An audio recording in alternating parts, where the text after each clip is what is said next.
स्टीलचे डबे घासण्यासाठी ना मी काय वापरलेलं आहे ते तुमच्यासोबत मी आज शेअर करणार आहे. व्हिडिओ शेवटपर्यंत बघा. चला त्याच्या आधी स्वयंपाक करून घेते. आता इथे बघा मेथीची भाजी छान अशी फ्रेश मला भेटलेली होती, कोरडी पण होती. चला आता ती पहिले निवडून घेते. बघा इथे माझ्या कॅटचं छोटंसं बेबी ते बसलेलं आहे, ते सोबतच असतं माझ्या. चला भाजी सगळी निवडून घेतलेली आहे आणि ती स्वच्छ आता नळाखाली 2-3 पाण्यानं धुवून घेते आणि ती चाळणीमध्ये निथरट ठेवते.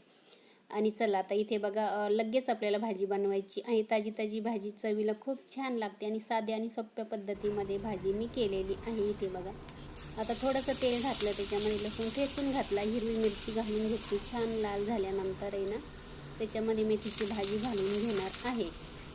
अगदी साधे सिंपल पद्धतीने मी करत असते, अशीच आवडते आमच्या घरामध्ये म्हणून.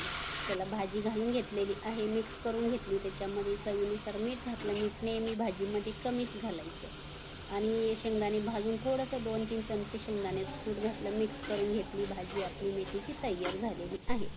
त्याच्यानंतर दुसऱ्या बाजूला कुकर ठेवलेला आहे, त्याच्यामध्ये तेल घातलं. नंतर थोडीशी मोहरी आणि जिरं थोडंसं जास्त घालायचं. लसूण पण थोडंसं असं ठेचून घातलेलं आहे आणि नंतर त्याच्यामध्ये घालायचा कढीपत्ता.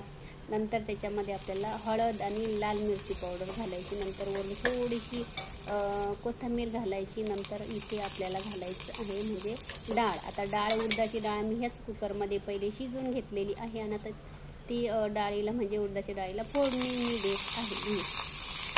आणि ह्याच पद्धतीने आम्ही उडदाची डाळ अशी काळी सालाची करत असतो, त्याच्यामुळे मी तुम्हाला अशी दाखवली. चला आता इथे बघा छान तडका झालेला आहे. आपल्याला डाळ घालून घ्यायची, बघू शकता. थोडंसं पाणी घातलेलं आहे, गरम पाणी घालायचं, नेहमी चवीनुसार मीठ घालायचं आणि आपली डाळ उकळल्यानंतर खाण्यासाठी तयार. चला आता सोल्युशन बनवून दाखवणार आहे स्टीलचे डबे कशाने घासले. आता इथे बघा मोठं एक भांडं घ्यायचं, त्याच्यामध्ये आपल्याला आहे ना तुम्ही घरामध्ये जी पावडर वापरत असेल कपडे धुण्यासाठी ती 2 चमचे घातलेली आहे आणि इथे आपल्याला घ्यायचं आहे सायट्रिक ॲसिड. आता प्रत्येकाच्या घरामध्ये हे असतंच. आता याला लिंबू सत्व पण म्हणतात. 1 चमचा आपल्याला याच्यामध्ये घालायचा आहे आणि पाणी मी गरम घेतलेलं आहे, हे लक्षात ठेवा. चला त्याच्यानंतर आपल्याला याच्यामध्ये घालायची आहे तिसरी वस्तू, ती म्हणजे खाण्याचा सोडा. चला सोल्युशन आपलं तयार झालेलं आहे. डब्बा घ्यायचा, ह्या पद्धतीने फक्त आपल्याला गोल गोल फिरवायचं, अजिबात घासायची वगैरे गरज पडत नाही.